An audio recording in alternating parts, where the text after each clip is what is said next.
off is the appreciation of what you guys were able to accomplish more the storyline of your season? Definitely. I mean, we look at it as a successful season. I mean, we really turned it around.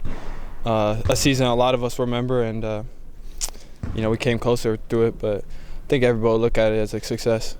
Is there any, I want to say, further validation than that Virginia won it, or is that further frustrating? Or no, I mean, I think a lot of teams would probably think that they had like 4 straight close games like that, so could have gone either way. But I think it just shows that we could have hung with anybody and we could have made it as far as we wanted. We were as good as any of those teams in our eyes, and I think, if we would have made some shots at the end, then we could be going even farther. Did you watch the rest of the tournament? Yeah, I did. I mean, I watched the Final Four and stuff, and because I know a lot of those guys, so rooting for them. And but no, it was great. It was great games. Where does your individual status stand right now? You talking about for future?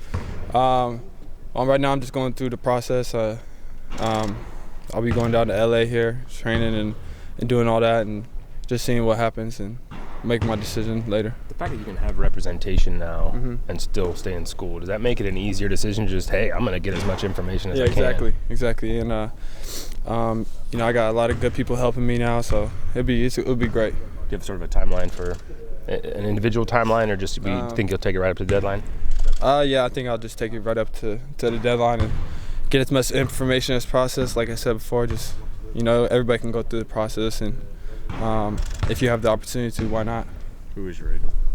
Greg Lawrence. What is that, because it's a new rule change, what exactly is that role for him now? Because I would imagine it's more advisory than anything. I don't think he's fronting, massive amounts of money for you. No, yeah, so there's definitely limitations to it. I can't get paid or anything like that, so I'll still be going to class on Tuesdays and Thursdays and all that, but he'll be helping me out a lot and taking care of everything that he's able to, and I think it's just a great opportunity that they changed it. It really helps us young players out. Do you have any team workouts lined up at this point? This week we've been getting at it again, lifting, getting together as a team with the players that we have here, and getting after it. But you specifically, I'm talking about with NBA teams. Do you have any team workouts lined up? No, we're gonna figure that out in probably the next week. Do you go into it with just basically an open mind, or do you go into it kind of with the mindset that you'll be back unless this great opportunity presents itself, or how do you look at that? Obviously you want a great opportunity. If there is a great opportunity, the next level, then I'm gonna have to take it. But I would love to be back and go at it again this year. Play for coach for another year and finish out my senior year. That would be unbelievable in my eyes. So either way I look at it, I really can't go wrong. It'll be a great opportunity either way. Does the team and the roster composition here play into that decision making at all? No, not really. I mean, obviously, I want good guys, and we have a lot of good guys, so I'm not really worried about that. Whoever we get, we're gonna be a winning team. We're gonna, I think now we kind of figured out the formula again. It took us a year and a half again to figure that out, but we're back on track. So. Do you feel like you personally figured something out over that last stretch that now you could apply over a full season? Oh, for sure. I mean, I just think mentally I was in a different state of mind. Not making any team, it really kind of put a chip back on my shoulder that I think I lost there for a little bit. And, I wanted to prove people wrong, and it changed me a little bit. And I think now I'm back on the right track where I should be.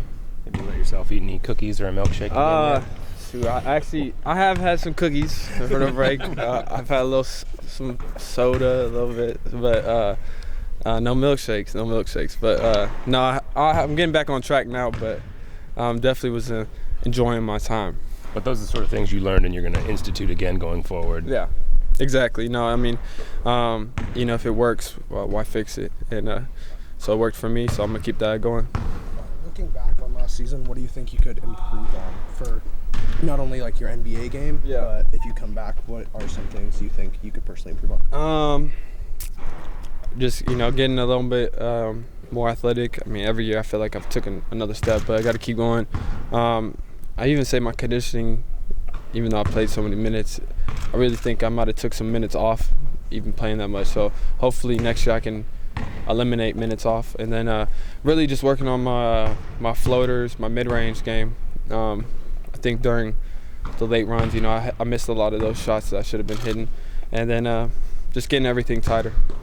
Is there kind of a buzz just around the university with, your team is early, but in those early looks at next year, getting highly ranked, you got the women's team, the football team. Definitely. I think all the sports teams are going on the right track. This is where Oregon should be, and, we're just really fortunate to be part of a program like this, and, we got to keep increasing it because we're not to the top yet, and we're trying to get there. You said that this team has talent. Have you looked at what the rest of the league looks like as well, and how maybe you guys would stack up? A little bit. I know Arizona and Washington got good recruits coming in, and they're always good teams. And Arizona State, they'll be good. But we're not really worried about that right now. We got to get better personally, and then we'll see them later down the road, and we'll be ready to go to battle. This is the time of year when you start setting the foundation for kind of the team culture for next year and all that. Does it make it hard because some of you guys are kind of up in the air about what your decision's going to be? No, because if you're here, you're gonna grind and you're gonna work like you're part of this team. That's how I'm going about it. That's how Kenny's going about it. So, if we're here, we're part of it and we're going all out. Are you and him in contact at all about getting making decisions along the same line, or are you completely individual of each other? No, me and him have been talking a lot. So me and him will, we'll announce what we're going to be doing along the same timeline. But Kenny is doing his own workouts, and I'll be going somewhere else. But definitely. In terms of communicating, though, you'll be kind of on the same page. Yeah, exactly. How much do you guys keep Dana and the staff in the loop of kind of your workout? What's that communication like? Definitely. Dana will know everything. He's looked out for us, and as long as the other coaches, they'll know everything that's going on, and they want us to go do that. And Dana's not the type of person that he doesn't want us to keep going forward. He wants the best for us and to get the most out of everything.